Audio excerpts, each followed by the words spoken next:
momento do Grupo Parlamentar do CDS-PP para ouvirmos os representantes do CRUP e do CSISP sobre um conjunto de matérias a ponderar em face do ensino à distância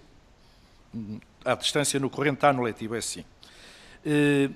Eu queria chamar à presença, em termos digitais, o senhor reitor da Universidade do Porto e presidente eleito do CRUP, professor Dr. António Sousa Pereira, está conosco.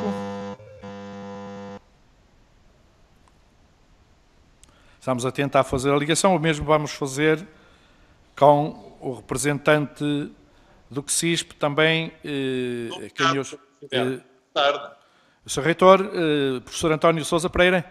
Sim. Muito bem, então só agora para testarmos a presença também do Sr. professor Dr. Pedro Dominguinhos, presidente do CSISP, a quem saúdo também.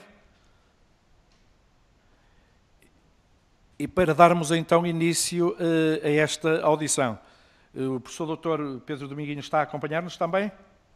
Muito bem, tenho nota de que nos está a acompanhar.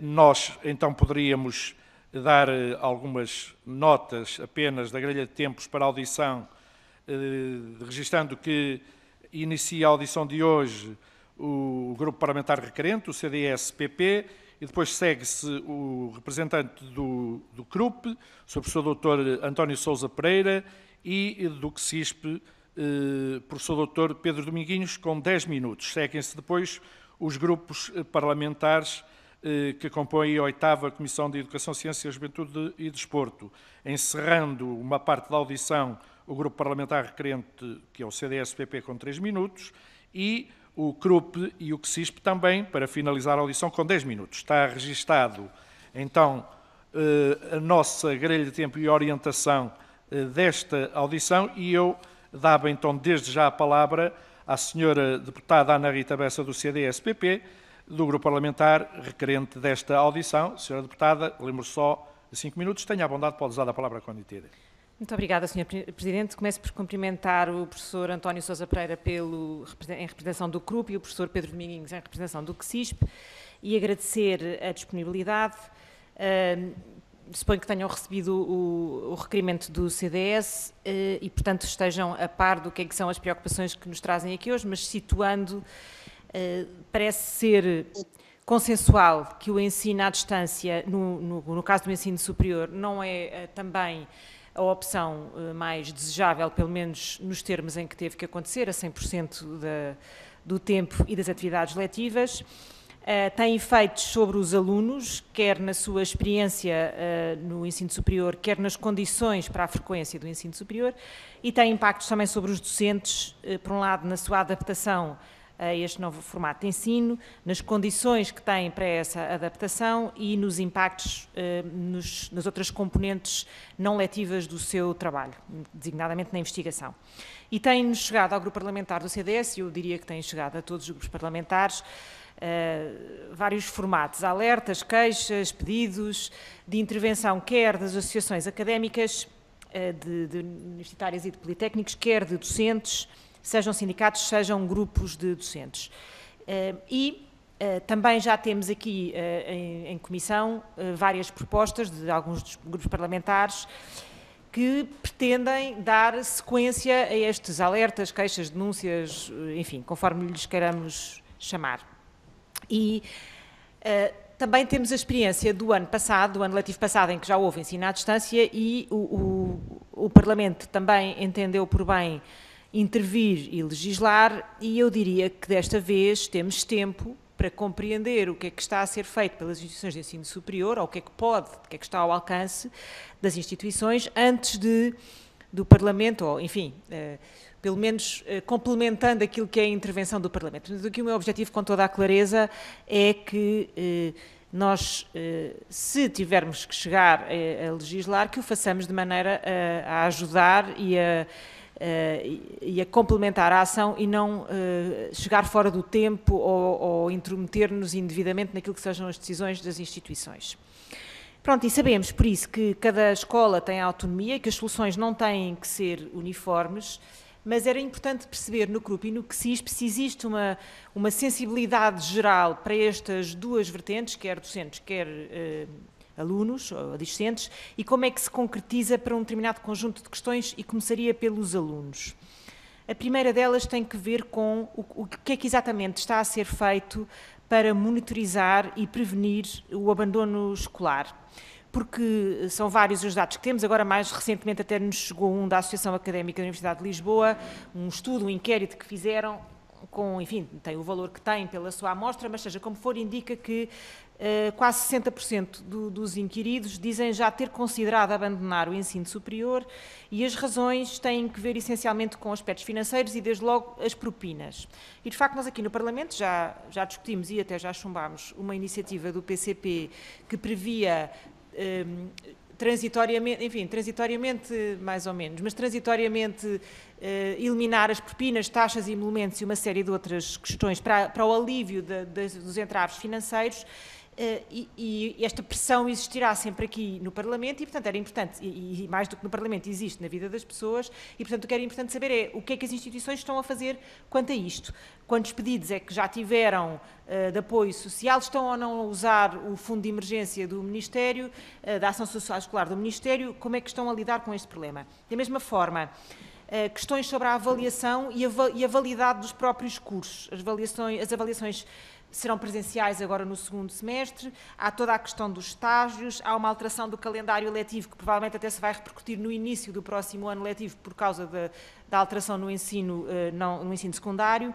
E até recentemente o professor António Sousa Pereira fez nota disto, fez nota de que a validade dos cursos, como estavam a acontecer, particularmente nos cursos de 3 anos, em que estávamos com bastante tempo de ensino à distância, podia ser questionada. E, portanto, como é que também estão a pensar resolver este tema de garantir avaliações presenciais e dar substância e validade aos cursos? No caso dos docentes, duas questões muito concretas, têm que ver também com a avaliação.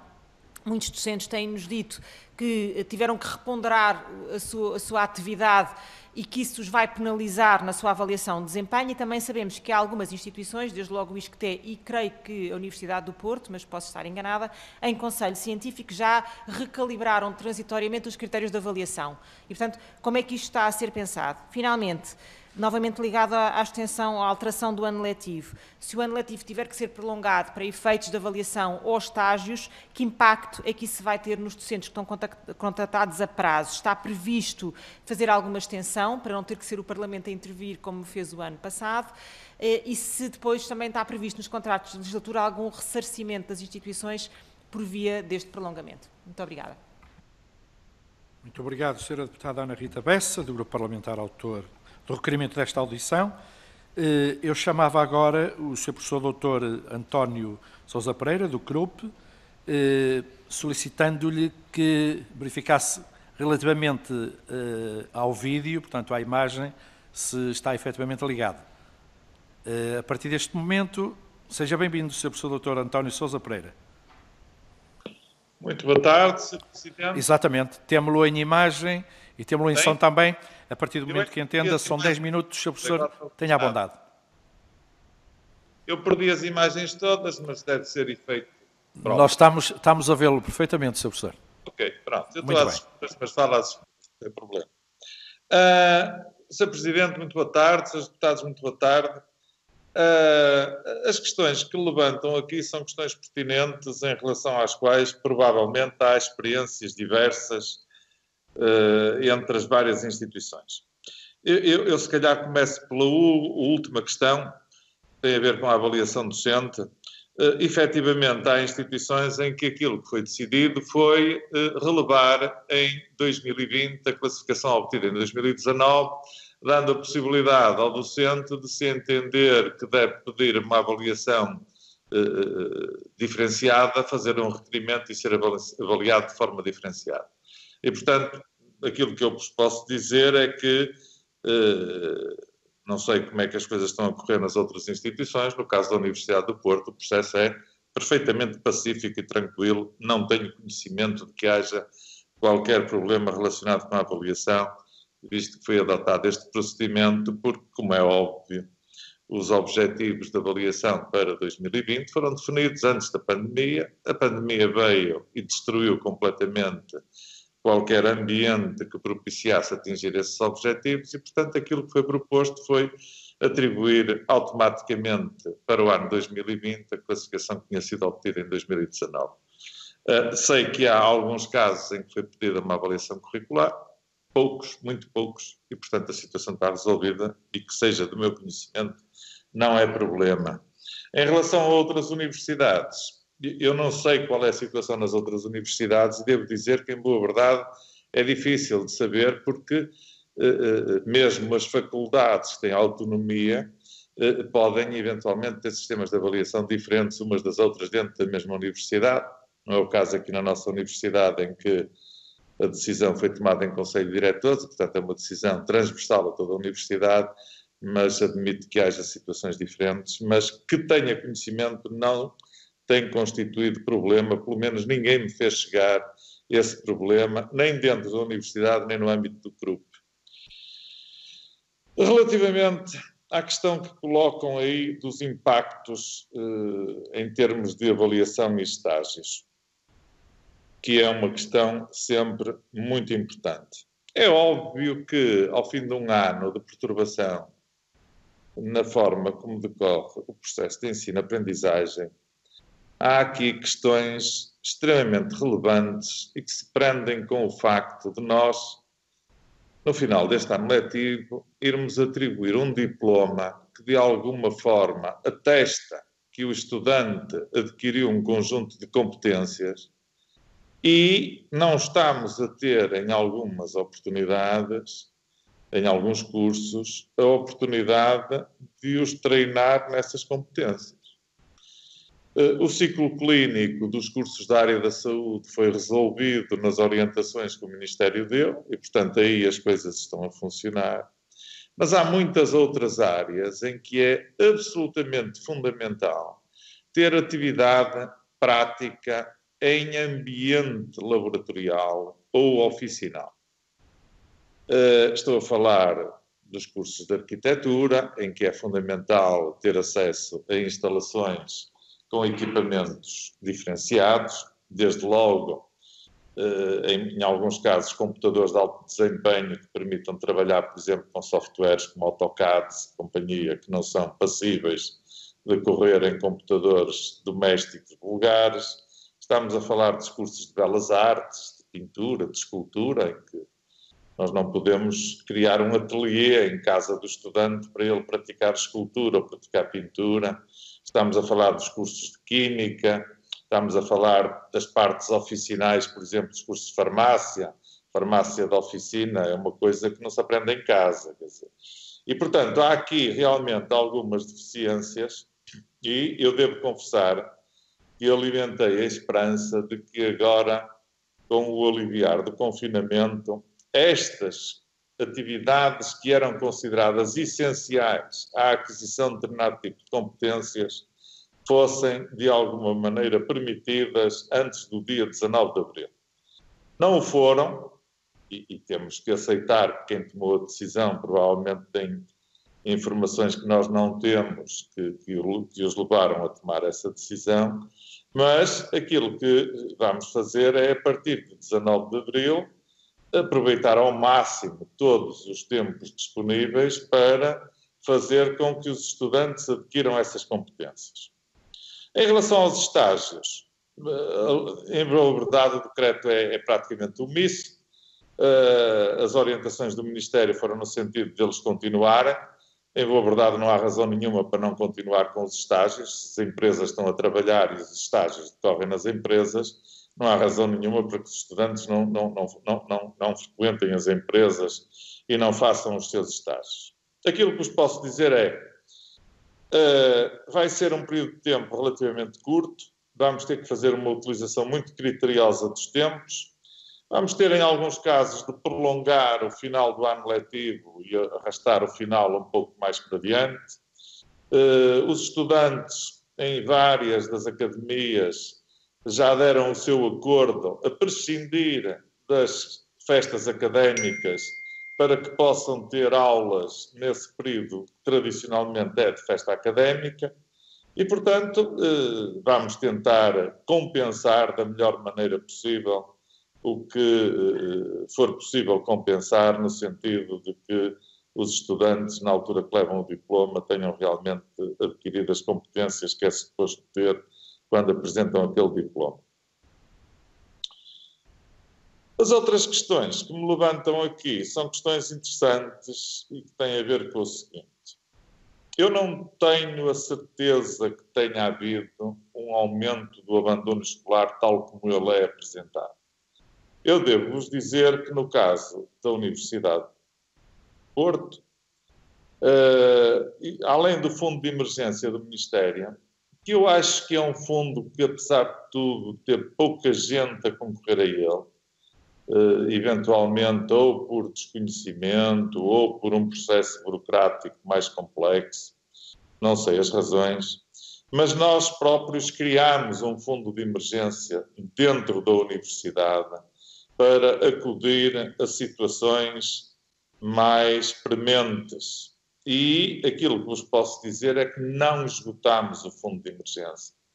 E, neste momento, mantemos candidaturas abertas para que estudantes com necessidades agudas possam concorrer e estamos disponíveis para reforçar a verba para este fundo de emergência, se tal se vier a mostrar necessário, o que não foi necessário até agora. E, portanto, não sei se por desconhecimento, é um fenómeno curioso, mas que corresponde à realidade, é o que é. E, portanto, em todo o caso, nós achamos que a situação este ano é uma situação muito atípica. Vejamos, o grosso da despesa que um estudante tem não é a propina. E o estudante bolseiro, esse nem tem despesa com a propina, porque a propina é paga por Serviço de Ação Social. E, portanto, estamos a falar de qualquer coisa que varia de curso para curso. É bom termos a noção de que a situação não é homogénea. Nós temos, por exemplo, na Universidade do Porto, nos cursos de medicina, cerca de 10% de alunos bolseiros. Mas temos nos cursos da área das humanidades perto de 40% de alunos bolseiros. O que significa que realmente a capacidade económica é decisiva no curso a que se consegue entrar na universidade. Mas dizia eu que estes alunos bolseiros, que a grande maioria deles não tem despesa com a propina, porque a propina é suportada pelo Serviço de Ação Social, incluída na Bolsa. Onde eles têm verdadeiramente uma despesa importante é no alojamento.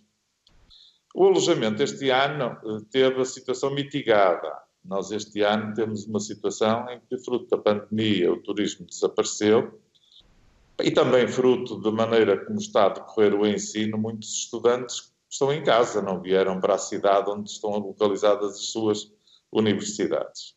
Mas a expectativa é que esta situação se altere e a expectativa é que, a partir do próximo ano, volte a surgir uma pressão muito grande sobre o preço do alojamento universitário. Então aí estamos a falar, aí sim, de uma verba verdadeiramente significativa para a despesa que o estudante tem que suportar. E é aí que eu acho que nós temos que intervir para evitar o abandono escolar. Eu ouço falar sempre na questão da propina, eu acho que a questão central para evitar o abandono escolar é realmente intervir na facilidade da obtenção de alojamento a preços razoáveis, e acho que deve ser uma das preocupações centrais. Um outro aspecto que é relevante, e os vários trabalhos que têm sido feitos sobre abandono escolar mostram isso com grande margem de segurança, é que o abandono escolar, de alguma forma, relaciona-se mais com o curso ser correspondente a uma primeira escolha. Para concluir, por favor. Outra coisa, não é? É para concluir, já temos 10 minutos e 44. Peço desculpa, concluo já. Certamente depois, no final, haverá a oportunidade de complementar alguns destes aspectos, Sr. Presidente. Faça favor. Muito obrigado. Agradecemos ao Sr. Professor Dr. António Sousa Pereira. enquanto Presidente do Conselho de Reitores das Universidades Portuguesas, e chamávamos agora o Conselho Coordenador dos Institutos Superiores Politécnicos, o CSISP, representado pelo Sr. Professor Dr. Pedro Dominguinhos, que é o seu Presidente, e também a Sra. Professora Doutora Maria José Fernandes, a quem eu saúdo, desde já, quer um, quer outro. Chamava então, penso que o Professor Dr. Pedro Dominguinhos. Muito bem, só lembrar então os 10 minutos de intervenção, a partir do momento que entenda pode usar a palavra, Sr. Professor. Falta-nos o som, temos a imagem, falta-nos o som apenas.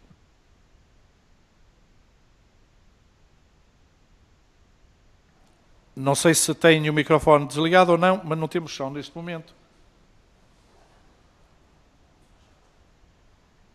Quer confirmar, Sr. Professor?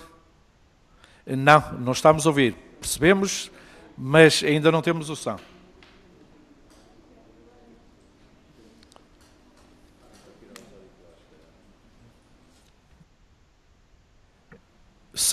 Não estamos a ouvir, não. Eu não sei se os auriculares não interferem ou não. É uma questão, temos que as explorar todas. Não, percebemos, mas ainda não estamos a ouvi-lo, estamos a vê-lo só.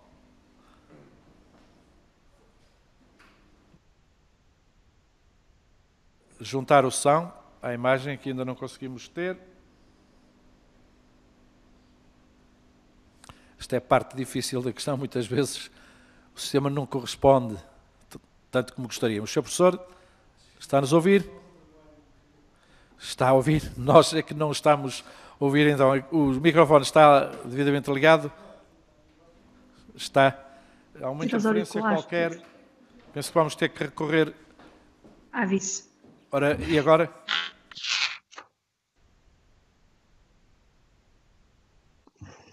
Não? Está sem som. Eu penso que nos tinha dado a indicação para, eventualmente, passarmos à professora doutora Maria José Fernandes. Sim. Eu não sei se a senhora professora Maria José Fernandes nos está a ouvir. Penso que sim. Estou, doutor. Falta-nos a imagem só da professora doutora Maria José Fernandes. Desculpe. Olha, peço desculpa, pensei que estava ligada. Estamos a vê-la e estamos a ouvi-la neste momento. Senhora professora, então, tenha a bondade, recordo que depois reparte naturalmente, se entender o tempo, com o senhor Presidente. A partir deste momento, 10 minutos, seja bem-vinda, senhora professora. Muito boa tarde, naturalmente agradecer o convite para cá estar. Agora estou a falar naturalmente em nome do CSISP e, no caso em concreto, em substituição do Presidente, que ficou aqui sem poder intervir nesta fase. Reiterar que as preocupações que foram apresentadas, portanto, na origem desta audição parlamentar, são naturalmente preocupações que enquanto instituições de ensino superior, temos vindo a trabalhar e naturalmente a agir, e como também já aqui foi dito, portanto, nós já vamos no segundo ano deste processo pandémico e naturalmente que esta nova experiência de confinamento tem sido de alguma forma diferente da anterior, até se calhar pela intensidade e por ser uma situação que já está-se a repetir em relação ao ano anterior, apesar de naturalmente os problemas subsistirem e muitos deles se manterem relativamente àquilo que nós desejaríamos. Eu concordo naturalmente com o Sr. Presidente do grupo que de alguma forma havia aqui uma expectativa de alguma retoma, pelo menos inicial, sobretudo naquilo que são as formações que precisam mais de laboratórios, de aulas em contexto quase real em termos práticos. Isto não for possível e da nossa parte também iremos, do mesmo modo, estamos todos, penso eu, e falo em nome das instituições todas, estamos todos a preparar esta retoma e, sobretudo, a refazer aqui a questão de alguns horários para deixarmos depois, para dia 19, a correr bem, estarmos com maior intensidade a ter aulas de cariz mais prático. Naturalmente também que relativamente à questão do contexto de trabalho, sobretudo para os estágios e no caso do ensino superior politécnico, como sabem, portanto, nós temos uns bons milhares de alunos nos cursos técnicos superiores profissionais que naturalmente agora a partir deste mês de março, fevereiro, estariam a começar os seus estágios e naturalmente que isto também está de alguma forma a ser isto, o que é que nós defendemos, mantemos e os alunos mantêm com as empresas que estão naturalmente em funções normais, cautelamos que todos os estágios que sejam possíveis sejam efetivamente realizados, porque é este o conceito deste tipo de formação e é isto que nós entendemos que é o fundamental. Portanto, ao contrário do que aconteceu ano passado, eu acho que também isto corre um bocadinho desta experiência de estar a repetir, não estamos a ter os problemas que tivemos no primeiro confinamento, portanto há uma maior aceitação até das empresas, naturalmente cumprindo as regras de segurança, estão mais abertas a receber os nossos estudantes que estão a realizar estágios. Portanto eu diria que as coisas estão relativamente a correr melhor que o ano anterior. Naturalmente que temos os professores de alguma forma saturados por este modelo de ensino à distância, porque nós todos sabemos que os contextos de ensino-aprendizagem são muito mais saudáveis, é assim que nós os queremos e desejaríamos que sejam de forma presencial. Portanto, estamos de facto mais cansados, notamos isso, nós, os estudantes, mas naturalmente estamos a fazer todo este esforço acrescido de não prejudicar. Relativamente aos calendários escolares, houve algumas instituições que alteraram, no meu caso em concreto não alterei, portanto mantivemos as avaliações presenciais, temos indicação que mesmo neste período de confinamento as avaliações contínuas, caso as instituições o desejem, poderão ser também presenciais, portanto são questões que estão a ser estudadas também nos conselhos pedagógicos, ou seja, se os alunos em termos de avaliações regressam ou não.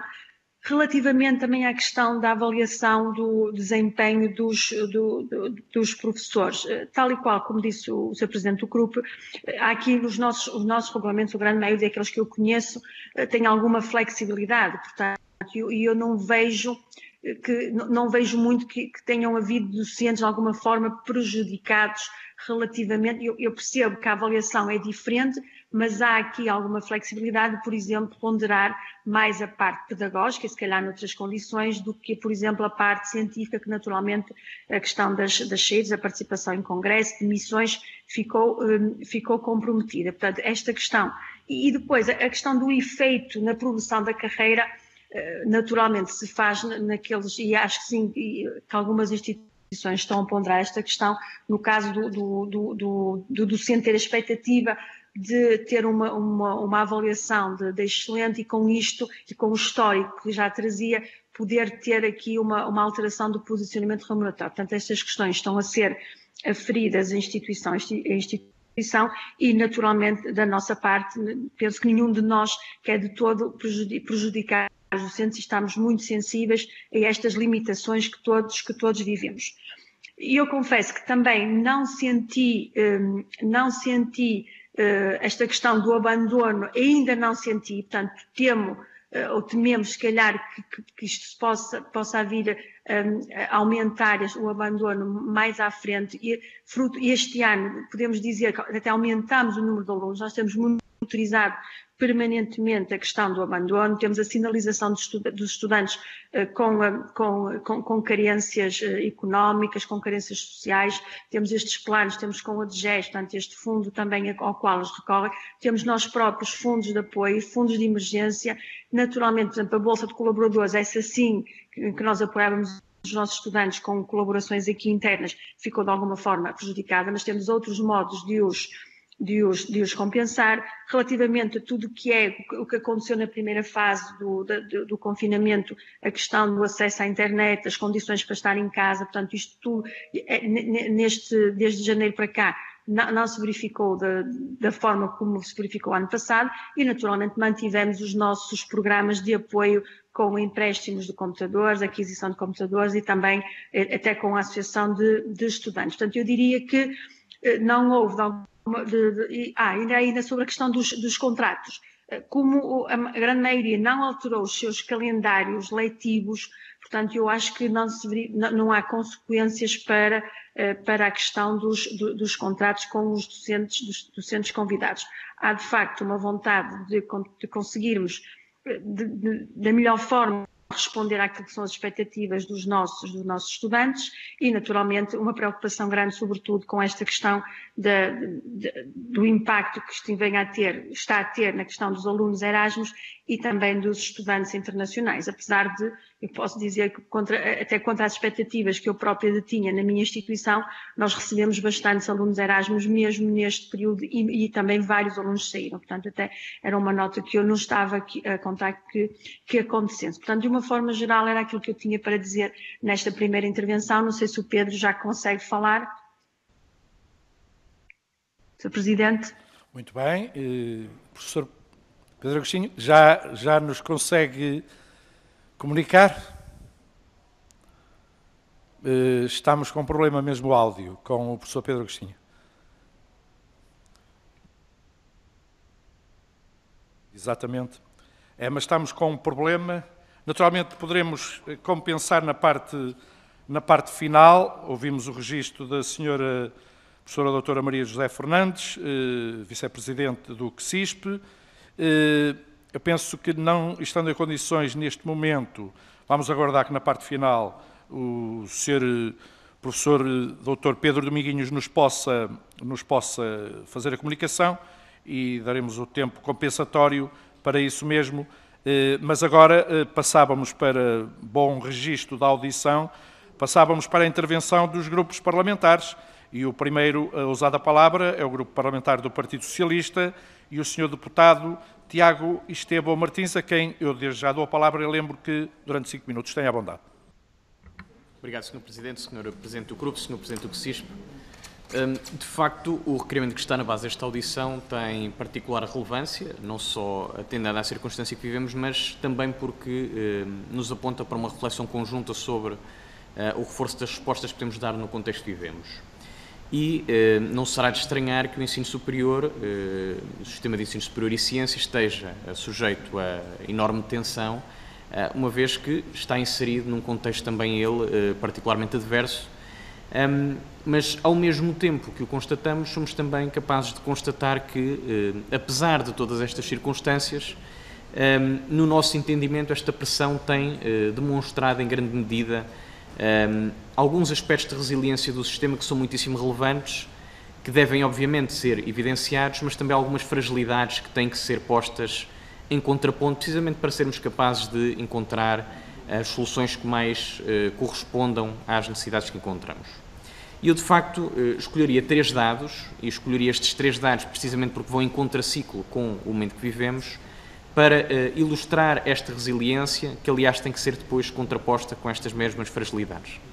O primeiro dado que gostaria de evidenciar diz precisamente respeito à execução financeira das instituições de ensino superior. Aliás, estes dados são muitíssimo claros e demonstram que, perante uma crise profundíssima, como aquela que vivemos, não houve um perigar efetivo daquela que é a capacidade financeira das instituições, havendo, aliás, um aumento de 4,2% na sua receita em 2020 e que traduz, evidentemente, um acréscimo efetivo de 83 milhões face ao período homólogo em 2019. Isto manifesta não só o cumprimento do contrato de legislatura, mas também a resiliência do compromisso assumido, de um compromisso com a qualidade formativa, com o alargamento da base social de recrutamento e frequência do ensino superior, mas também com este caminho que se tem materializado ao longo dos últimos anos de redução das propinas, de reforço do número de bolsas e de bolsas mais altas. Em linha com esta preocupação, eu enunciaria também um segundo dado. Dado este que diz respeito ao alargamento da base social do ensino superior, sendo que este ano nós tivemos o número de candidatos ao concurso nacional de acesso como o mais elevado desde 1996.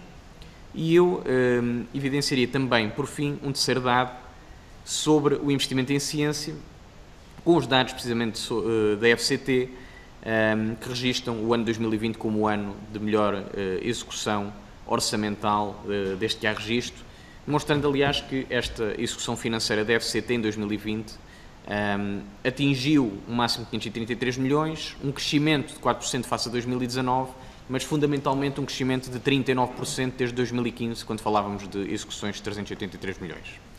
Ora, estes 3 dados são muitíssimo importantes porque nos demonstram a capacidade de resiliência do sistema, mas, obviamente, que têm que ser lidos conjugadamente com aquelas que são as fragilidades, muitas das vezes mais difíceis de medir e de aferir.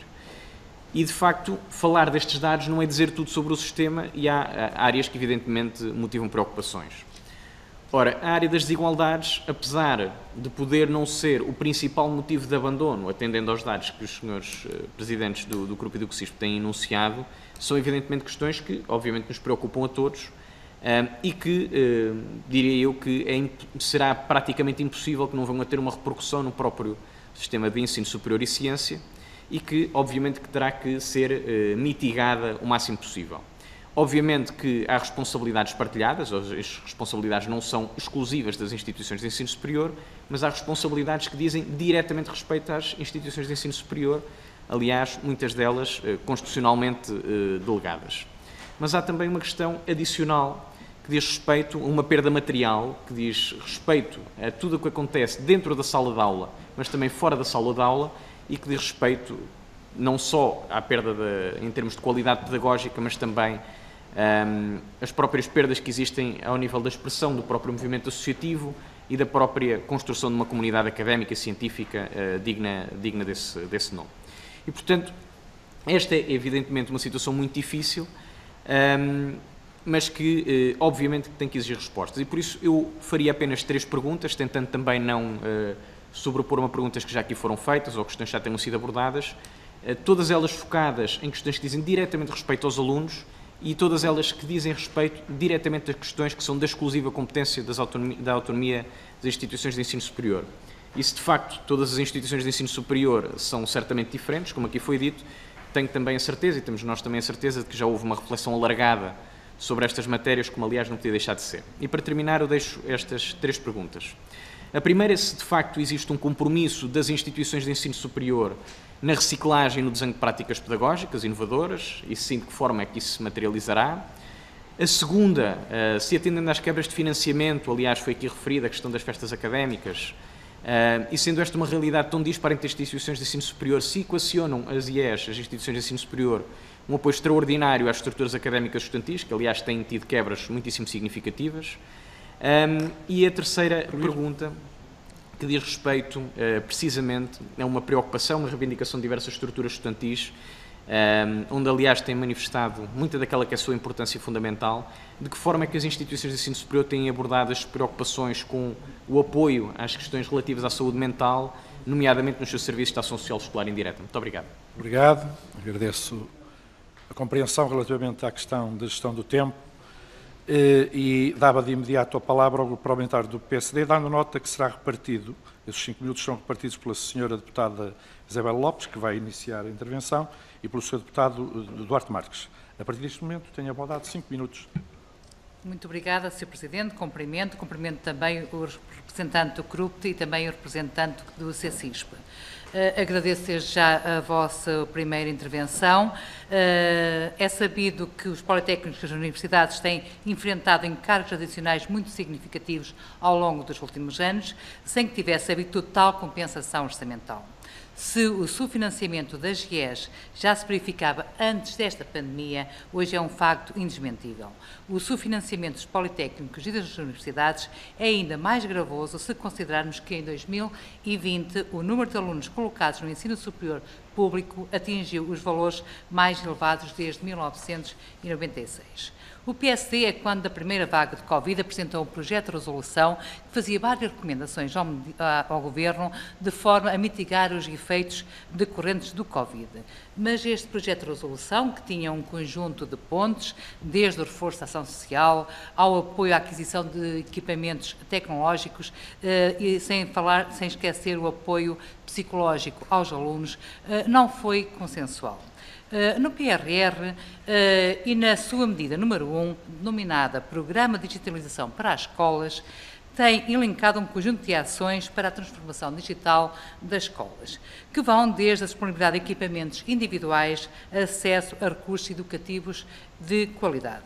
Na semana passada tive a oportunidade de questionar o Sr. Secretário de Estado da Transição Digital sobre este ponto, sobre se este programa contempla o ensino superior e se sim, que medidas concretas poderia anunciar. A resposta foi do Sr. Secretário de Estado foi que este programa realmente não contempla o ensino superior, chega só até ao ensino secundário. Então a primeira questão que eu coloco é como veem a exclusão do ensino superior deste programa. No decurso da discussão do Orçamento de Estado para 2021, o PSD apresentou uma alteração ao Orçamento de Estado que propunha que as IES fossem ressarcidas da despesa com equipamentos, de EPIs e outros. A questão que vos coloco é se já começaram a ser ressarcidos desse investimento. Com o regresso ao ensino presencial ou híbrido, a partir de 19 de abril, é anunciado agora pelo Governo que os docentes, os não docentes e os alunos vão ser testados em massa. Mas foi também anunciado que serão incluídos na primeira fase da vacinação. Houve ontem umas alterações, mas todos sabemos por o quê. A questão que eu coloco é se o ensino superior está incluído nesta pretensão do Governo, se tem conhecimento disso, ou se os testes e a vacinação terminam como a escola digital no secundário. Obrigada. Muito bem. Está o tempo parado, então. Pode continuar, Sr. Deputado Duarte Marques, que tem a bondade. Obrigado, Sr. Presidente, Srs. Presidentes. No seguimento da intervenção da minha colega Isabel Lopes, há aqui um conjunto de situações que nós gostávamos de ver esclarecidas, Srs. Presidentes. Nós recebemos várias queixas quer de estudantes que, por não pagamento de propinas atempadamente, por não pagamento de um conjunto de obrigações, têm tido as notas suspensas ou têm sido impedidos de realizar determinado tipo de atividades ao longo deste último ano, e nós estávamos de saber se têm registro disso. Segundo, se o facto de as instituições estarem a dar resposta aos casos que vão aparecendo, nós temos recebido vários relatos de estudantes com dificuldades, estudantes a precisar de apoio suplementar, mas também já ouvimos aqui dizer que dos fundos que têm sido criados, eles não têm sido utilizados pelos estudantes. E, por outro lado, também já percebemos, a sensação com que ficamos, é que está tudo bem, não há grande necessidade de reforço de meios, não há grande necessidade de maior apoio por parte do Estado às instituições e também não havia preocupação de reforço das condições, como ouvimos aqui numa audição passada, mas é assim, imagino que se mantenha, de reforço de apoios a evoluções, a investimentos na infraestrutura e também no equipamento das instituições de ensino superior. Mas, Sr. Presidente do CRUB e Sr. Presidente do CSISP, aquilo que eu gostava mesmo de perceber é se o Governo, que nós sabemos que tem perguntado reiteradamente às instituições quais as despesas que têm tido com a resposta ao Covid, é se o Governo já deu o apoio correspondente a essas despesas ou não. Porque a bazuca europeia pode não ter dinheiro para o financiamento de infraestrutura no ensino superior, mas tem para as despesas com o combate ao Covid. E, por exemplo, em várias instituições, têm estado a fazer testes aos seus alunos que, por exemplo, estão a fazer estágio em unidade hospitalar, em ambiente hospitalar, custam 40 € por aluno e têm ficado, devem ter esse apoio, como também nos EPIs, etc, etc. Portanto, a pergunta que eu faço é muito simples. O CRUP e o CSISP entendem que é necessário mais apoio por parte do Estado às suas atividades, ao aumento da sua despesa, e se isso, de alguma forma, se o facto desse apoio não ser dado de imediato, se está ou não está a condicionar outro tipo de investimentos e outro tipo de apoio e de compensação que as instituições podiam dar aos seus alunos e professores. Porque eu imagino que aquilo que dizia há bocado o Sr. Presidente do CRUP, e com preocupação, é óbvio que há aprendizagens que não foram tidas por falta de presença em laboratórios, por falta de presença dos alunos e do ensino direto em presença dos professores, e haverá com certeza vontade e intenção e condições de tentar recuperar alguma dessas aprendizagens a partir do momento em que este desconfinamento for permitido. A minha pergunta é muito simples. Se é preciso mais apoio por parte do Estado ou não, em que matérias, o que é que tem estado a correr bem, o que é que tem estado a correr bastante ao pior, e, portanto, para o PSD e para os outros grupos parlamentares também, saberem se é preciso ou não fazermos mais algum trabalho nesta matéria, ou se, afinal, as queixas não têm correspondência àquilo que se passa. Obrigado. Muito obrigado, Sr. Deputado Duarte Marques. Passava agora de imediato a palavra ao Grupo Parlamentar do Bloco de Esquerda e ao Sr. Deputado Luís Monteiro. Tenha a bondade, Sr. Deputado. Muito obrigado, Sr. Presidente, senhoras e senhores deputados. Quero, antes de mais, cumprimentar os representantes do CRUP e do CSISP, que já por várias vezes estiveram aqui na Comissão, desta vez por via digital e não presencialmente, a responder a algumas das questões que os deputados dos vários grupos parlamentares têm vindo a colocar até ao longo do decurso da pandemia e da crise social que se instalou no nosso país e, obviamente, também se instalou na vida de muitos estudantes, de muitos investigadores e de muitos docentes do ensino superior. Nos 5 minutos que calham ao Bloco de Esquerda, eu gostaria de colocar 4 questões que nos parecem essenciais. A primeira delas tem a ver com o investimento no combate à crise. Não farei aqui uma abordagem muito profunda sobre aquilo que são as responsabilidades diretas do Governo ou a responsabilidade das instituições, até porque o Sr. Deputado do Partido Socialista até já o fez, e bastante bem, sobre as responsabilidades que cabem às instituições de ensino superior, mas gostaria de colocar uma primeira questão sobre a importância de um plano tecnológico para o ensino superior, porque, por um lado, ora o CRUP diz que não há propriamente grande necessidade de mais apoios sociais, até porque os estudantes nem sequer utilizam os fundos de emergência que as instituições criam, mas ao mesmo tempo deu uma entrevista, salvo erro, há cerca de um mês, a dizer que era imperioso que o Governo alargasse o seu plano tecnológico que tem desenhado para o ensino secundário para as universidades e para os politécnicos. E, portanto, a primeira pergunta é perceber se realmente há ou não necessidades de investimento suplementar para acudir a alunos, a estudantes em primeiro lugar, mas também a docentes e investigadores que com certeza poderão estar a passar por algum tipo de dificuldade financeira, económica e social. Essa é uma primeira dúvida, porque de facto os discursos não batem muito bem. São contrastantes um com o outro, ainda por cima, até porque foi o Sr. Reitor da Universidade do Porto que disse as duas coisas. Nem sequer foram 2 membros do CRUP a dizer 2 coisas diferentes, até porque isso nós já vamos estando mais ou menos habituados aqui a ouvir na Assembleia da República. O segundo assunto está relacionado com a necessidade de testes à comunidade académica. O Governo já anunciou um conjunto de testes no ensino obrigatório, ensino básico e ensino secundário, que nós acompanhamos, aliás, parece-me que todos os grupos parlamentares acompanham essa necessidade, é um bocadinho difícil fugir a esse facto.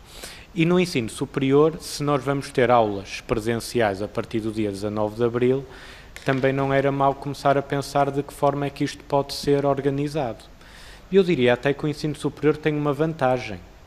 É que, ao contrário do ensino secundário, das escolas secundárias e básicas, o ensino superior tem laboratórios em grande parte das suas universidades e politécnicos, talvez com capacidade instalada, nem que não seja já capacidade instalada, mas com capacidade para instalar centros de testagem a toda a comunidade académica. Aliás, relembramos e felicitamos esse facto, no início da pandemia e do confinamento, foram justamente os laboratórios associados de algumas instituições de ensino superior que começaram a fazer e a desenvolver esses mesmos testes e, portanto, há aqui, parece-me, uma vantagem que necessita de ser estudada, aprofundada e, diria eu, que cabe à autonomia das instituições de ensino superior valer as suas competências e as suas valências nessa mesma matéria. Depois, um outro aspecto que são as medidas de compensação às aprendizagens. Da última vez que nós ouvimos aqui o CRUP, tive a oportunidade de colocar uma questão muito simples. Como é que os estudantes que tiveram metade, ou 1/3, ou se calhar até daqui a uns tempos, mais de metade do seu percurso académico em ensino online, de que forma é que, até do ponto de vista do emprego, os empregadores vão olhar para esses mesmos diplomas? Na altura, a senhora reitora do ISCTE respondeu a dizer que isso era um não assunto, que estavam com todas as garantias de que isso era um não assunto, não se colocava em cima da mesa e que estariam completamente no mesmo patamar do que todos os outros estudantes que nos outros anos fizeram o seu ensino completamente presencial. Compreendo agora, pelas palavras do Sr. Reitor da Universidade do Porto, que o CRUP mudou de ideias, ou seja, há realmente uma necessidade de olhar para os problemas relacionados com as aprendizagens, na grande maioria online, porque não tiveram possibilidade de fazer esse acompanhamento, seja nas oficinas, seja nos laboratórios, e, portanto, de que forma é que o CRUP, coordenadamente, e o CSISP também, tencionam dar resposta a isso. Depois, a questão da avaliação da A3ES, que está diretamente relacionada com isso. A A3ES, num primeiro momento, teve uma necessidade, obviamente, administrativa de fazer uma pausa naquilo que era o normal funcionamento da sua avaliação. Termino, Sr. Presidente. É evidente que agora nós precisamos de fazer essa discussão. Nós não podemos, um ano depois ou um ano e meio depois, continuar praticamente com uma pausa administrativa na avaliação dos cursos, porque há realmente uma nova realidade que se coloca. E, por fim, Sr. Presidente, apenas um último apontamento. Era muito importante que nós, quando ouvíssemos o CRUP e o CSISP, tivéssemos uma visão mais alargada do sistema e não apenas uma visão do que é que cada reitor que calha vir aqui à Comissão responder, ou de cada presidente do Politécnico, tem ideia do que é a visão da sua instituição de ensino superior.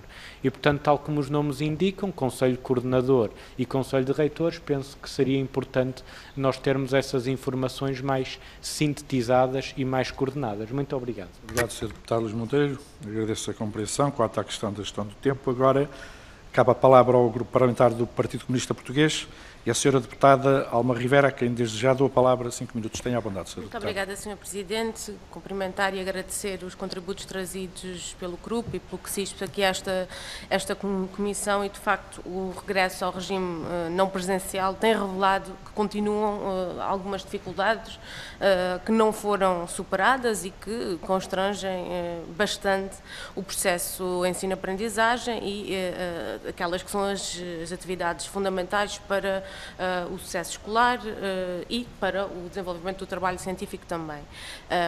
De facto, continuam a existir problemas com aulas virtuais, que elas não chegam a todos os estudantes nem são feitas a todas as disciplinas, e não obstante esforços que nós conhecemos e reconhecemos de algumas instituições, ainda há muitos estudantes sem computador, sem a questão da internet resolvida, a questão do material informático, que são problemas não exclusivos dos alunos, que atingem também os trabalhadores, quer docentes e não docentes, e, portanto, comprometem de uma forma geral a comunidade educativa. Falamos de problemas de acesso a software, por exemplo. Isto coloca-se muito, os estudantes colocam muito esta questão, de não terem os programas que são necessários para a realização das cadeiras. Ao nível do acesso bibliográfico, especialmente nos segundos e terceiros ciclos, isto tem vindo sucessivamente. Claro que nós compreendemos as restrições objetivas que existem, no entanto, precisamos aqui de considerar alternativas e soluções. Relativamente aos problemas com a avaliação, esta situação do ensino não presencial empurra com alguma naturalidade para ultrapassa muitas vezes a avaliação contínua, empurra para uma avaliação por exame, e aqui fazemos também uma pergunta concreta, ao nível das avaliações finais, qual é o ponto de situação que podem fazer ou que estão em condições de fazer relativamente aos semestres passados, uma vez que há instituições que fizeram primeiras fases e recursos e a questão ficou resolvida, e outras que optaram por outras divisões dos momentos de avaliação, e é de facto um elemento de desequilíbrio e de alguma insatisfação também, é esta falta de uma solução para a questão da avaliação. Temos uma outra questão por resolver e que naturalmente nós gostaríamos também de ouvi-los sobre as soluções que entendem para isto. Tem a ver com,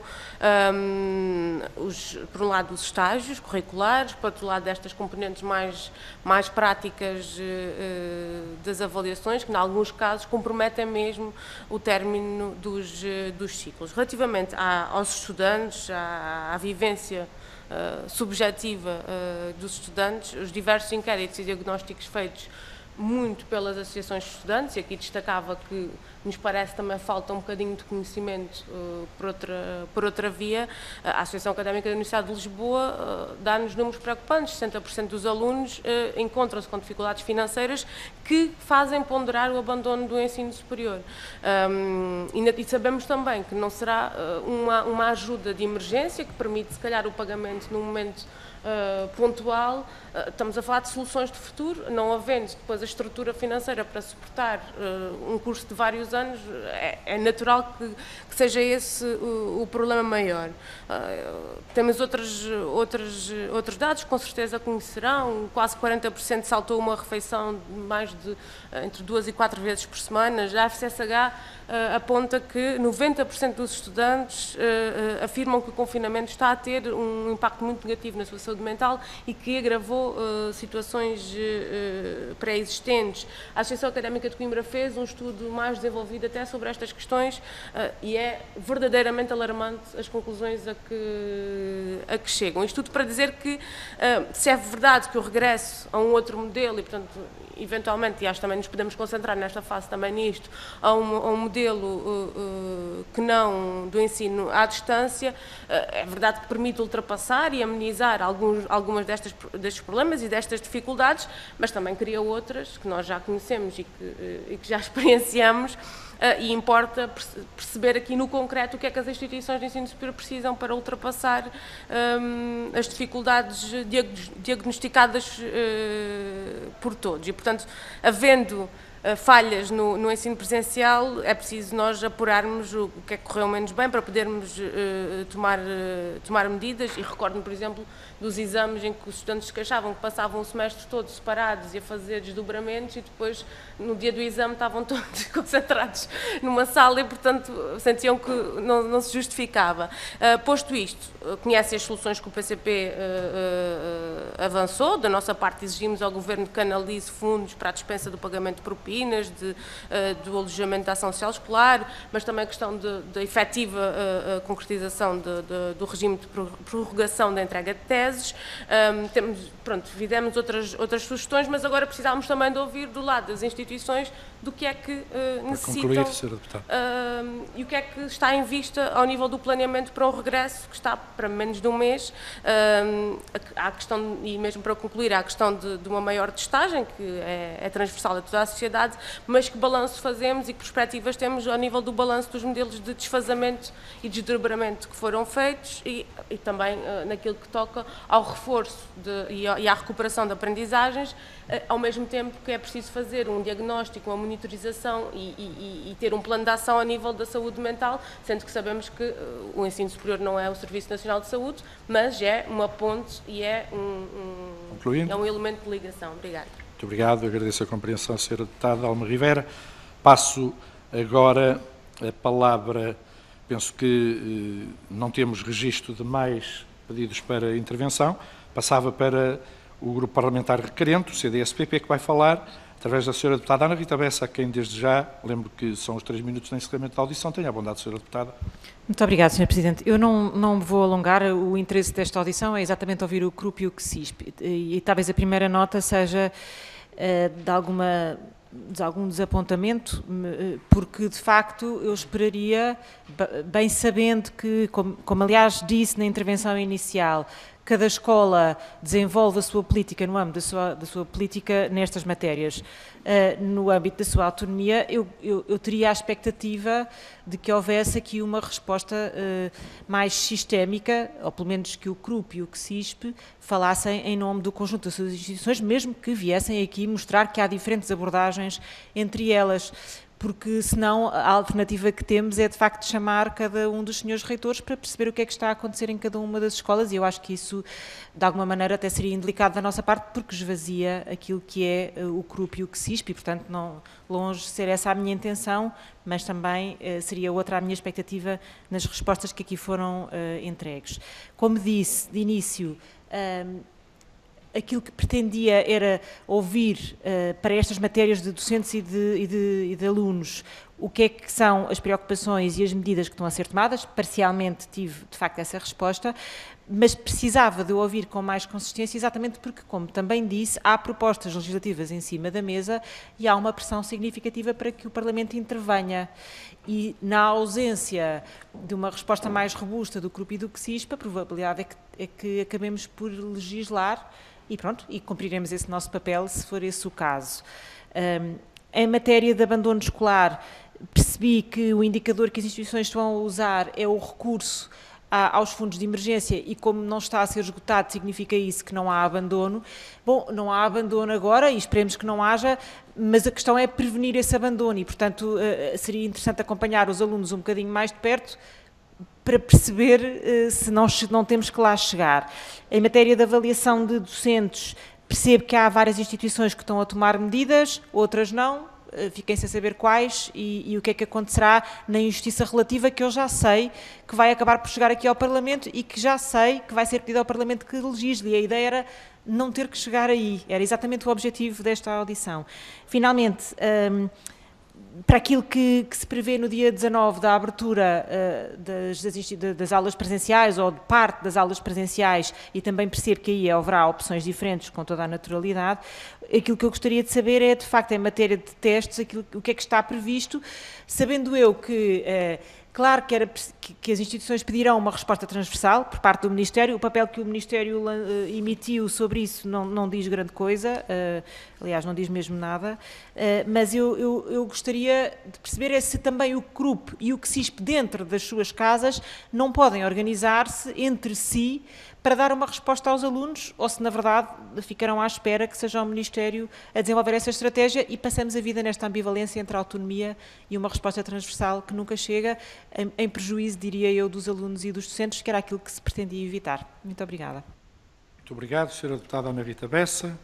Concluiu esta parte da audição o Grupo Parlamentar do CDS-PP, requerente desta audição, e eu renovava agora o convite para intervir do Conselho de Reitores das Universidades Portuguesas, por 10 minutos, o Sr. Professor Dr.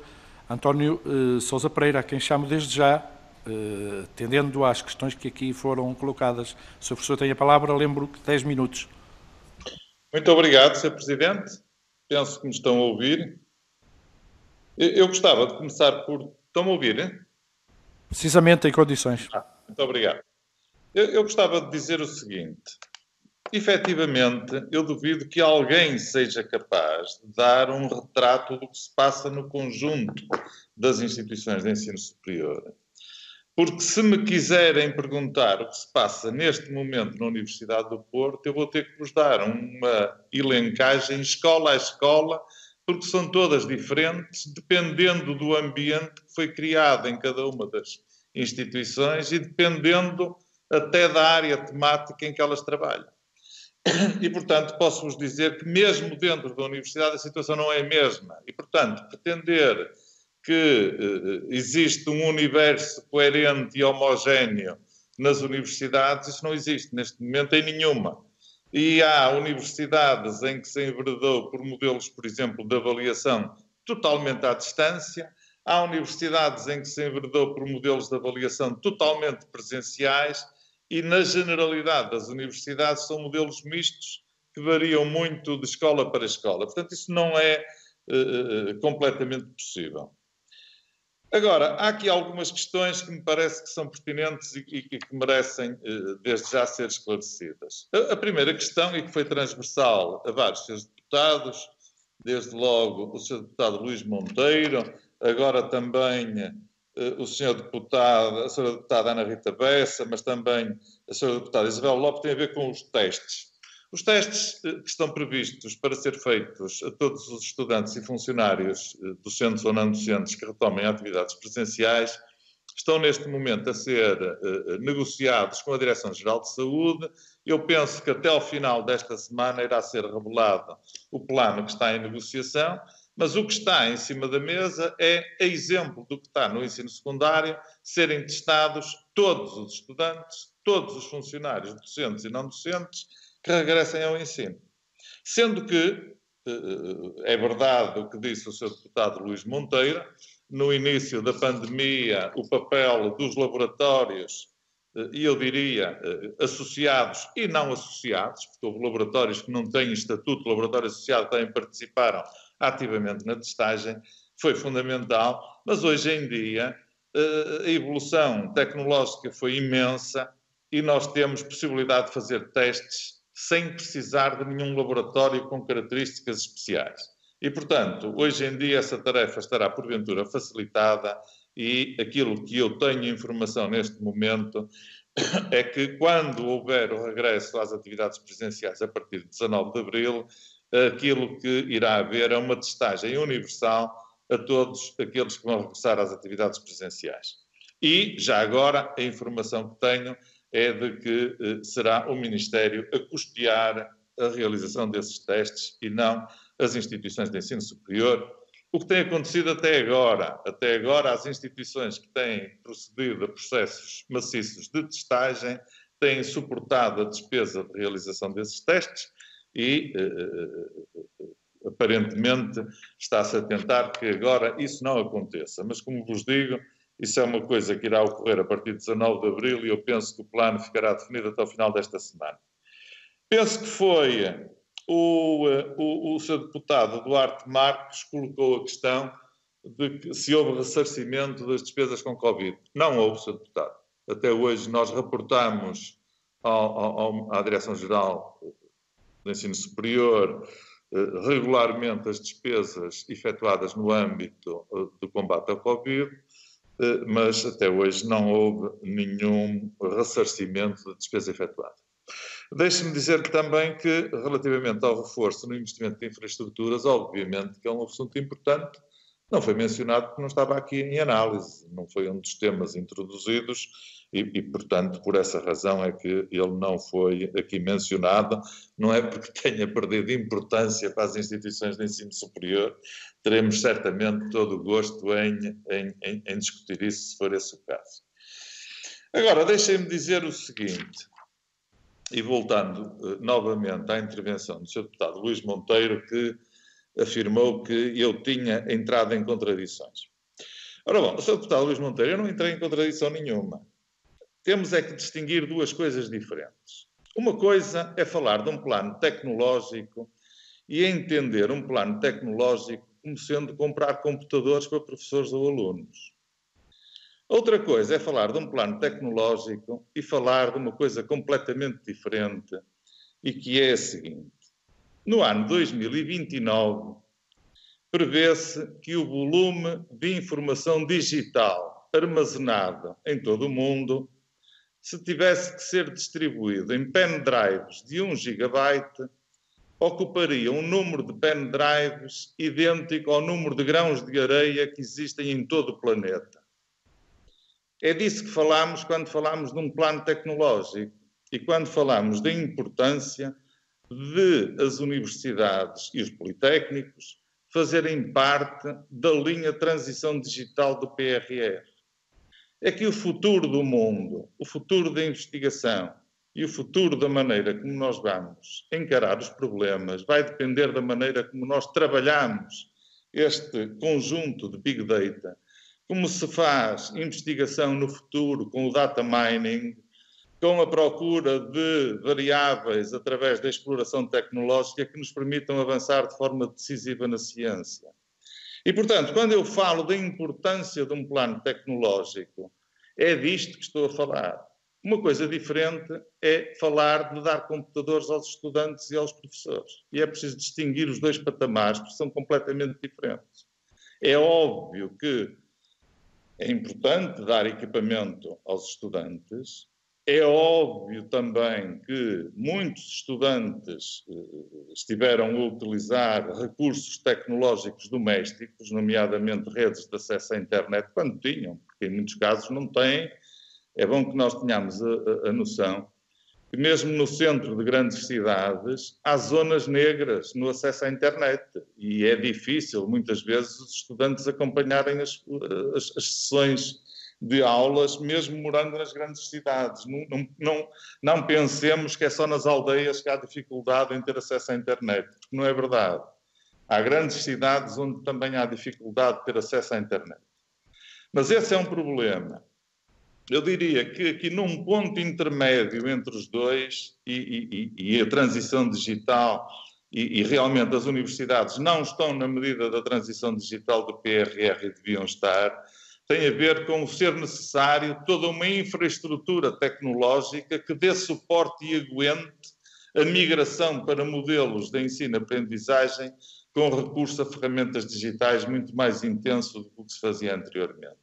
Isso implica fazer investimentos em estrutura de rede, implica fazer investimentos na infraestrutura tecnológica que vão para além do computador para o estudante ou do computador para o professor, que são naturalmente importantes e temos aqui um problema para agora resolver, porque houve muitos estudantes que, não tendo acesso a equipamentos, levaram para casa equipamentos por empréstimo que estavam nas salas, e uma vez que as salas não estavam a ser utilizadas, levaram os equipamentos e vêm para casa, mas agora vai ser necessário que esses equipamentos voltem para as instituições e temos de encontrar aqui maneira de eles terem acesso a equipamentos de substituição para isso. Mas quando eu falo da importância de um plano tecnológico, é algo maior do que estar a falar desse aspecto da distribuição do equipamento.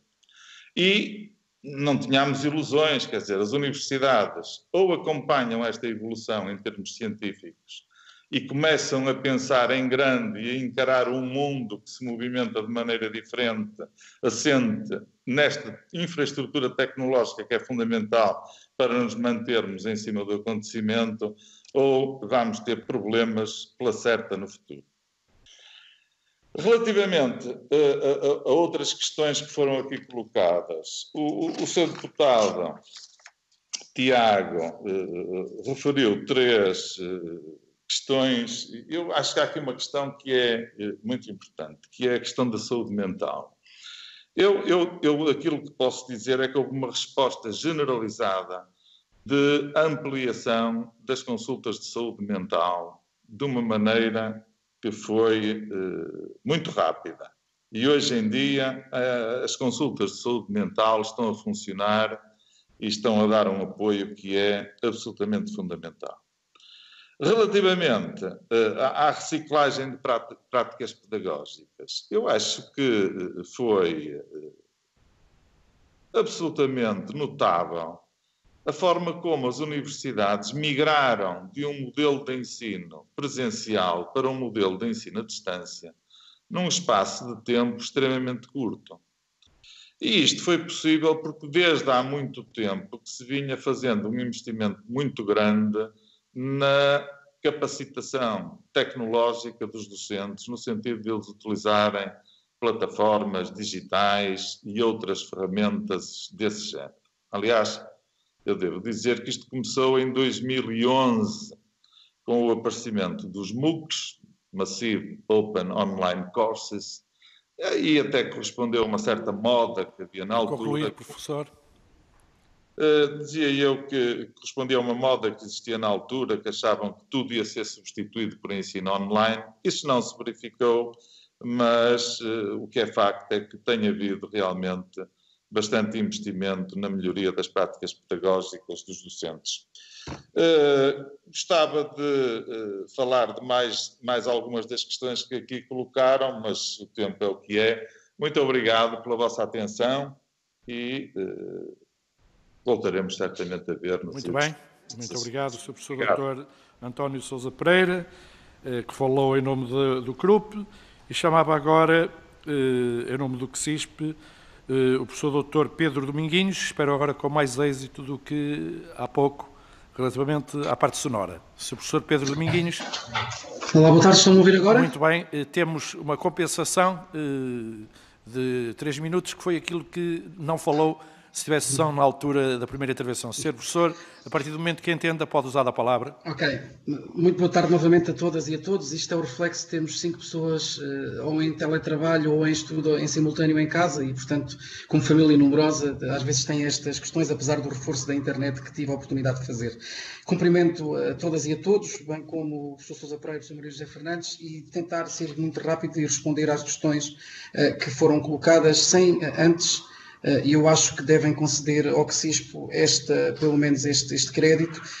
Até agora sempre temos falado em nome das instituições, não quer dizer que explanemos instituição a instituição aquilo que tem sido as nossas preocupações, e o próprio Parlamento e a Comissão, quer da anterior legislatura, quer desta, têm documentos significativos e representativos daquilo que é o universo das instituições do ensino superior politécnico filiadas no CSISP. Portanto, acho que deveria começar por fazer esta situação, sabendo de antemão que, como é óbvio, enquanto deputadas e deputados, há a preocupação de conhecer o mais aprofundadamente possível aquilo que são as realidades e que nós tentamos revelar.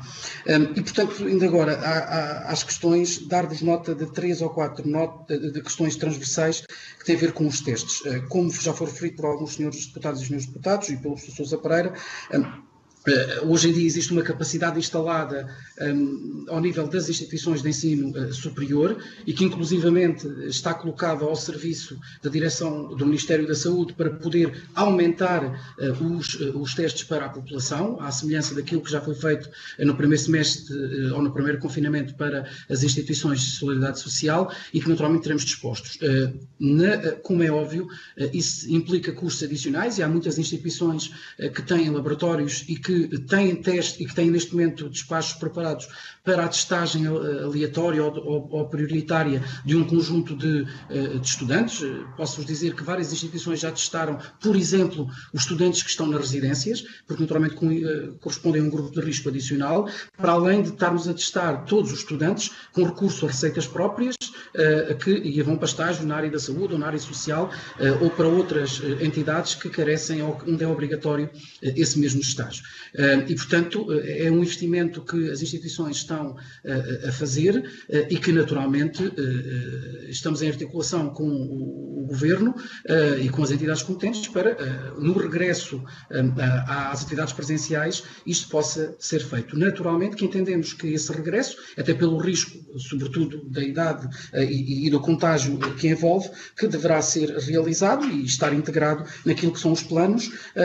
Dizer-vos também que o CSISP terá reunião na próxima quarta-feira, onde essas questões serão abordadas e, se possível, em articulação entre as várias instituições, dar uma resposta fundamental e alguns de nós já têm despachos preparados e irão iniciar essa vacinação, essa testagem até ao início das aulas, de acordo com o regresso que cada instituição definirá de acordo com o despacho orientador para o regresso às atividades letivas.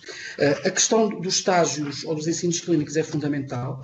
Dizer aqui também que as próprias instituições de saúde acho que aprenderam também face ao primeiro confinamento e hoje em dia, felizmente, não temos tido grandes problemas em ensinos clínicos.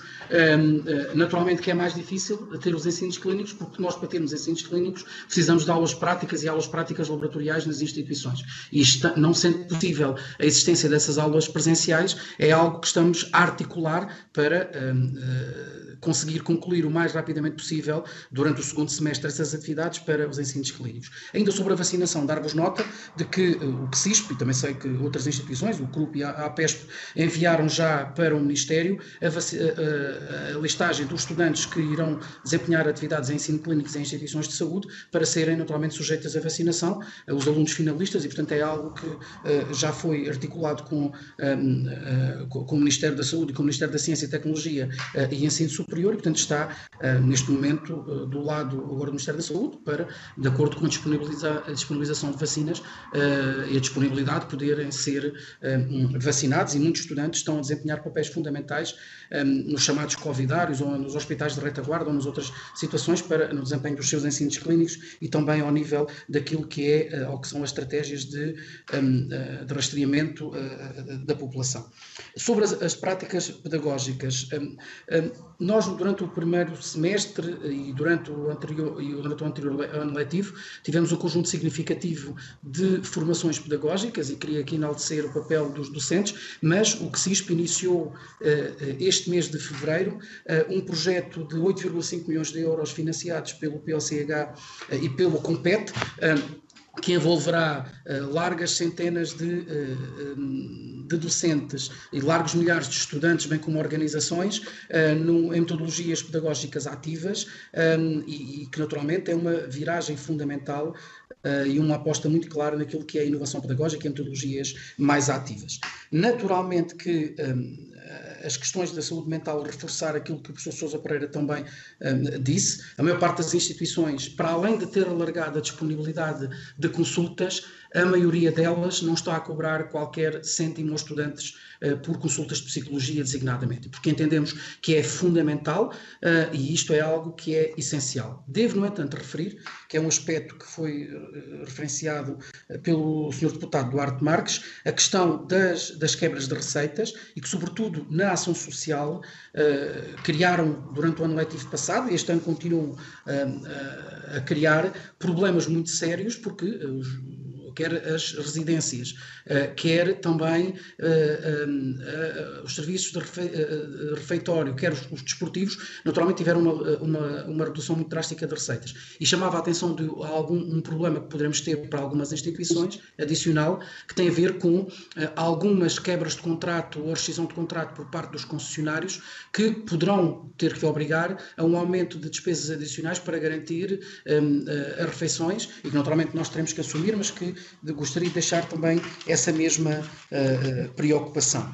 Sobre a questão do ressarcimento das despesas Covid, tal como já referiu o professor Sousa Pereira, nós ainda não recebemos, mas, tal como disse também a senhora deputada Isabel Lopes, está previsto no Orçamento de Estado o ressarcimento das instituições das despesas que incorram em termos de EPIs nas áreas da saúde e que contamos, como é óbvio, durante este ano civil, tal como está definido no Orçamento de Estado, poder ser ressarcidos dessas despesas que muitas instituições estão a fazer e que remontam a algumas centenas de milhares de euros quando juntamos todas as instituições, para não falar que ultrapassa 1 milhão de euros adicionalmente. Depois, em termos da avaliação da A3ES, que o Sr. Deputado Luís Monteiro referiu, eu devo mencionar que as avaliações neste momento regressaram, dependendo naturalmente se as instituições têm sistemas internos de garantia de qualidade ou não. Até agora tem sido online, espero que a partir do próximo ano letivo, perdão, do próximo semestre, com o desconfinamento, possam regressar as visitas às instalações das instituições. Sobre a questão do PRR, o CSISP elaborou um parecer que tem 12 páginas, se a Comissão estiver interessada, nós poderemos também facultar à Comissão, onde a questão do plano tecnológico, na perspectiva de que o professor Sousa Pereira também já referiu, nós entendemos que devemos ser contemplados. Nós não entendemos que, sendo o ensino superior algo de estruturante e transversal para o país, que não sejamos incluídos. E não é compra de computador, não é apenas compra de computadores, naturalmente que este é um aspecto fundamental, é sobretudo uma nova forma de olhar para aquilo que são os dados, para aquilo que é toda uma infraestrutura que tem que ser construída, e eu relembro que há zonas do país onde a conectividade ainda é extremamente limitada, e para além de que a questão do ensino à distância, não nestes moldes, mas com uma estratégia pedagógica devidamente promovida e chegar a um conjunto de públicos-alvos distintos, é crucial para que nós consigamos dar resposta. Fizemos essa proposta, deduzo que o PRR e as propostas que foram enviadas estão em análise e, portanto, temos expectativas que esta proposta possa ser incluída na versão final do PRR, que irá ser discutida com a Comissão Europeia. Depois de dar-vos também a nota de que, ao nível da ação social, tem havido um reforço muito grande das instituições nesses apoios e desta forma, houve a capacidade de dar resposta.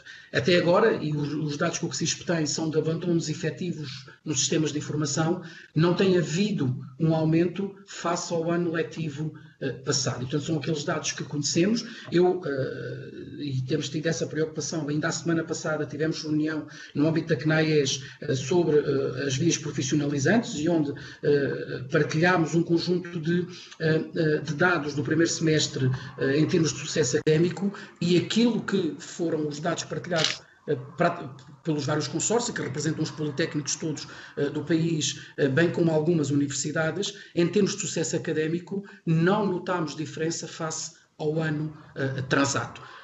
Isso não quer dizer que em todas as áreas o sucesso seja exatamente igual, não é isto. As áreas tradicionais onde o índice de sucesso é mais elevado, designadamente as engenharias e as tecnologias, mantêm-se, e portanto desde este ano para o ano anterior, as áreas da saúde, da educação, das ciências empresariais, o sucesso é tradicionalmente mais elevado e manteve-se também este ano, e portanto aqui não houve uma alteração, até porque os docentes aprenderam muito face ao ano passado e também houve aqui um conjunto de estratégias adicionais que permitiram mitigar os problemas existentes. Isso não quer dizer que eles não continuam a existir e é fundamental nós termos aqui este apoio.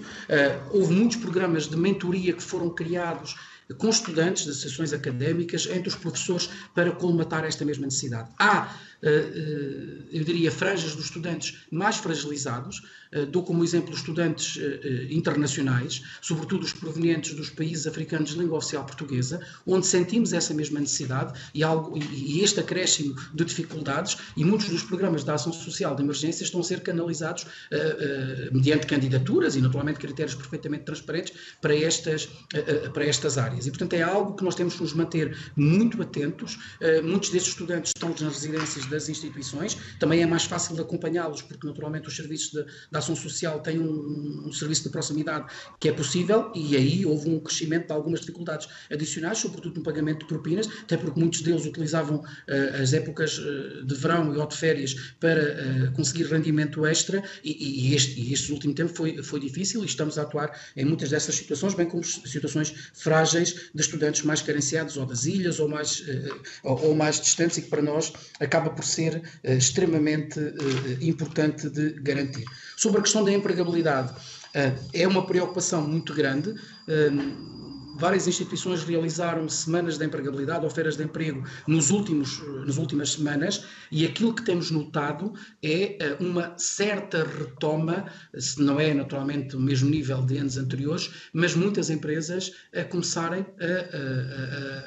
a recrutar e também a ter a preocupação de estágios profissionais. É algo que nós temos que ter a preocupação, sobretudo no reforço das aprendizagens essenciais. Foi por isso que o próprio CSISP solicitou, naturalmente não foi aceite, mediante critérios científicos e médicos, o regresso mais precoce, sobretudo das aulas presenciais, ao nível laboratorial e prático, porque entendemos que essas são aprendizagens essenciais que nós não podemos prescindir, mas em muitas áreas essas aprendizagens continuam a ser feitas através de estágios, através de ensinos clínicos, e o CITESP é possível hoje em dia ter um número significativo de estudantes em estágio, mesmo presencial, outros à distância, de acordo com também a existência de condições oferecidas pelas próprias empresas, mas que temos que estar naturalmente atentos. Sobre o reforço orçamental, como já referi, a questão da ação social continua a preocupar-nos, é algo que temos que manter alerta. Nós estamos a monitorizar e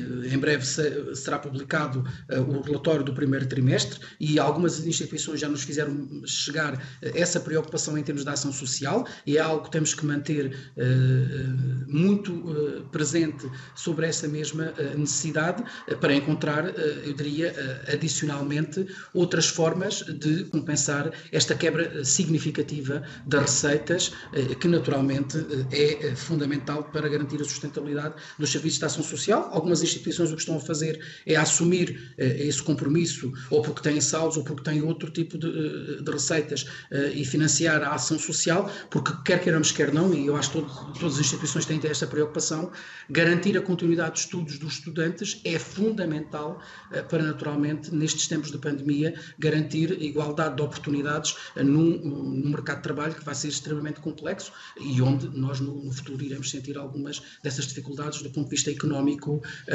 e social. Sobre a questão da prorrogação dos contratos dos docentes, as instituições, naturalmente, se naqueles casos onde for necessário estender o ano letivo, naturalmente que esses contratos serão estendidos, e tivemos o alerta de algumas situações o ano passado. Preocupou-me, para finalizar, acho que foi o Sr. Deputado Duarte Marques que referiu que alguns estudantes estavam a ser impossibilitados de realizar exames por não pagamento de propinas. Nós, enquanto CSISP, não tivemos conhecimento nem através da FNAESP, nem através das associações académicas, e estranho muito esta prática, porque não se coaduna com a lei. E, portanto, espero que nenhuma instituição, ou se o tiver feito, que recue imediatamente, porque, naturalmente, então, em época de pandemia, isto não é aceitável. Muito bem, muito obrigado. Estabelecemos o tempo compensatório relativamente à não intervenção na primeira abordagem desta audição. Queria, em nome da 8ª Comissão de Educação, Ciência, Juventude e Desporto, agradecer ao representante do Conselho de Reitores das Universidades Portuguesas, professor Dr. António José Pereira. Agradecer também ao Conselho Coordenador dos Institutos Superiores Politécnicos, na pessoa do Sr. Presidente, professor Dr. Pedro Dominguinhos, e da Sra. Vice-Presidente, professora doutora Maria José Fernandes, muito obrigado. Aproveitava para, em nota de rodapé, responder também à possibilidade que o professor Pedro Dominguinhos deixou de poder enviar alguma documentação que sobre os temas abordados se tornará pertinente para o conhecimento dos grupos parlamentares. Nós agradecemos o envio para a 8ª Comissão, que faremos chegar, tão breve quanto possível, também junto dos grupos parlamentares. Encerrava, assim, esta parte da nossa ordem do dia de hoje, com esta audição, agradecendo a presença daqueles que acabei de referir. Muito obrigado e eu diria que até breve. Pedia aos senhores deputados e às senhoras deputadas para se manterem, pedia apenas uma paragem técnica de 2 minutos para recomeçarmos a ordem do dia, só para... É uma paragem técnica mesmo absolutamente necessária. Tá? Muito obrigado. Até já, então, 2 minutos no máximo. Adeus, boa tarde a todos. Obrigado mais uma vez. Adeus, muito boa tarde.